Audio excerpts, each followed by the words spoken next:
So, Julio, let me begin with the question of how closely have you followed what's taken place? Oh, I've been following it since day one, since September 20th. One of the things that I've said, and I've written this for NBC News, is I actually got a text from someone in the government off the record. They still had cell phone service, and they just told me straight up, this is the worst thing to hit this island in my lifetime and in centuries. And when I started connecting with local Puerto Rican journalists, specifically Omaya Sosa of the Center for Investigative Journalism, we actually, she wrote a piece on September 28th that I published for Latino Rebels, one of the publications that I have. I also talked with her for Latino Rebels Radio the next day, and it was pretty clear. And I was getting stories as well through family, through officials, but Omaya's story was the first one, and I've been very close to this story since the very beginning. And actually, I will say, I went on national U.S. media.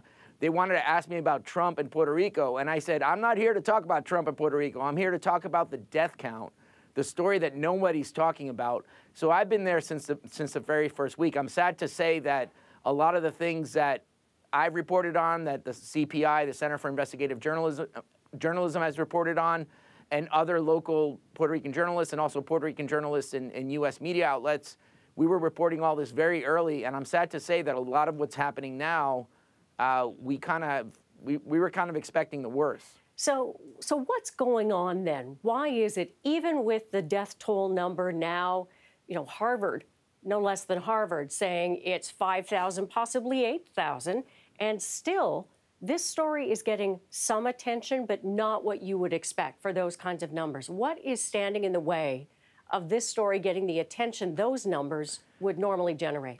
It has to do with a very, very, very simple word called colonialism. And, Puerto Rico has a history of being treated as a second-class group of citizens, as a nation, in the eyes of Americans. Ever since 1898, when Puerto Rico was literally invaded by the United States in the Spanish-American War, Puerto Rico has never been seen as an equal to the United States. So when you look at media coverage... we hear that from the White House, and we know that the White House has been accused of still thinking of Puerto Rico as a colony, something that deserves less. Yes. Is the news media making the same judgment? Yes, and I'm nodding because it's yes. Because here's the problem. It's always been seen that way, right? The news media, the American news media, because of its lack of diversity, they lack the nuance and understanding of the historical and colonial context of where Puerto Rico stands with the United States.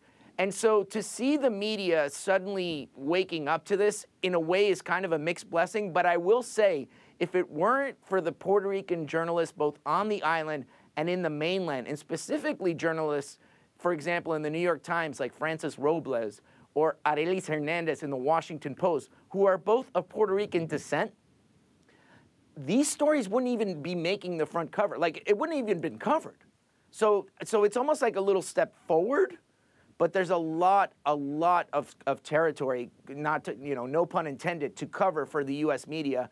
And I sit here and I just say, the best thing that you can do is to cover Puerto Rico consistently, not look at it just through a disaster, look at it through its relationship with the United States, because that's where the bigger stories are happening. And that's where, especially when you look at the Latino population in the United States, when the second largest number of Latinos in the United States are of Puerto Rican descent, that's a population that matters. Julio, great to talk to you. Thank you. Thank you.